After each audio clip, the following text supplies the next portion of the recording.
বাংলাদেশে আনুষ্ঠানিকভাবে যাত্রা শুরু করলো গুগলের ডিজিটাল সেবা গুগল ওয়ালেট বা গুগল পে। ফলে এখন থেকে ব্যাংকের গ্রাহকরা তাদের মাস্টার কার্ড কিংবা ভিসা কার্ডটি গুগল ওয়ালেটে সংযুক্ত করে গুগল পে এর মাধ্যমে দ্রুত, নিরাপদ ও স্পর্শবিহীন লেনদেন করতে পারবেন।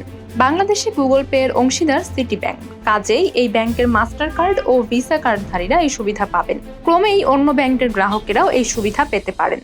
এরই মধ্যে দেশে আরো কয়েকটি ডিজিটাল লেনদেন সেবা চালু রয়েছে, কিন্তু নতুন করে যুক্ত হওয়া গুগল পে এর গ্রাহকেরা কি ধরনের সুযোগ সুবিধা পাবেন তা জেনে নেওয়া যাক।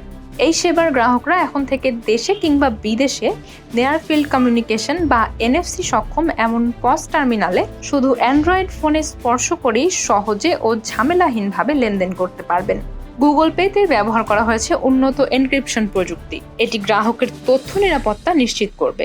এর মধ্য দিয়ে গ্রাহকের হাতে থাকা স্মার্টফোন হয়ে উঠবে ডিজিটাল ওয়ালেট। ফলে গ্রাহককে আলাদা করে প্লাস্টিক কার্ড বহন করতে হবে না। আকাশপথে যাতায়াত থেকে শুরু করে কেনাকাটা কিংবা সিনেমা দেখা সব লেনদেন হবে মুঠোফোনে। তবে গুগল পের কিছু সীমাবদ্ধতাও আছে। অ্যাপটি ব্যবহারের জন্য প্রয়োজন অ্যান্ড্রয়েড ফোন এবং এনএফসি ফিচারযুক্ত ডিভাইস। বাংলাদেশের অধিকাংশ ব্যবহারকারীর ফোনে এখনো এই প্রযুক্তি সক্রিয় নেই, ফলে সবাই এর সুবিধা ভোগ করতে পারবেন না।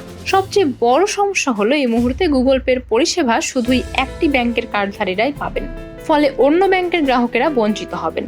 ভবিষ্যতে অন্য ব্যাংকগুলো এতে যুক্ত হলে ধীরে ধীরে আন্তর্জাতিক মানের ডিজিটাল লেনদেন ব্যবস্থার সঙ্গে সম্পৃক্ত হবে বাংলাদেশ।